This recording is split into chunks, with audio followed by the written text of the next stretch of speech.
అబద్ధాలపై అబద్ధాలు పేర్చారు, కట్టుకథలపై కట్టుకథలు లేశారు. నలుగురు నవ్విపోతారేమో అన్న జంకు లేకుండా దబాయించేశారు. కొసమెరుపు ఏంటంటే ప్రభుత్వంలోని పెద్దల ప్రతి అబద్ధం పెద్ద శబ్దం చేస్తూ బద్దలైపోతూ వచ్చింది. జగన్మోహన్ రెడ్డిపై హత్యాయత్నం కేసులో ప్రభుత్వం ఎవరినో కాపాడబోయి ప్రతిపక్షాన్ని ఇరుకున పెట్టాలనుకుని దిగజారుడు వ్యాఖ్యలు, బాధ్యతారహిత ఆరోపణలతో అడ్డంగా దొరికిపోయింది.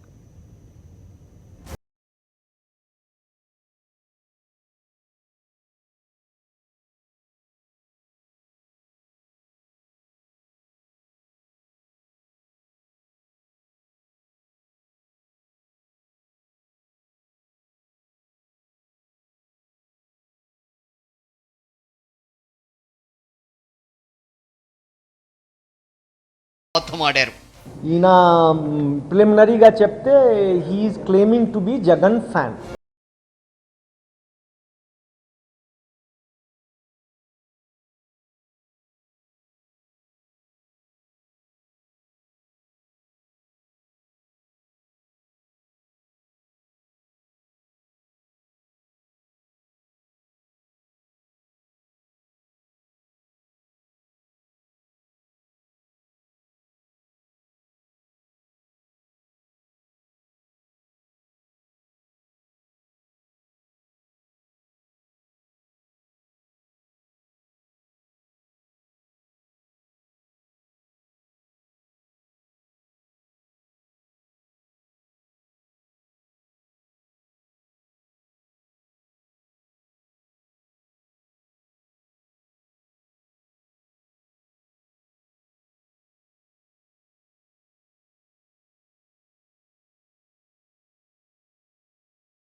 ముఖ్యమంత్రి ఎయిర్పోర్ట్ ఎవరి ఆధీనంలో ఉంది?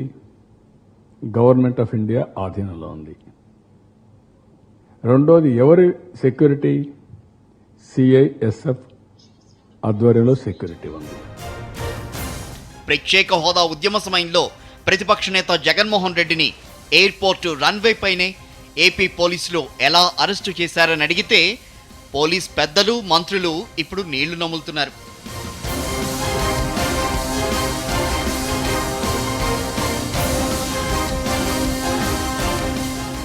ప్రతిపక్ష నేతపై హత్యాయత్నం జరిగిన మరుక్షణం నుంచే టీడీపీ నేతలు అబద్ధాలపై అబద్ధాలు ఆడుతూనే వస్తున్నారు. ఇప్పటికీ దబాయిస్తూనే ఉన్నారు.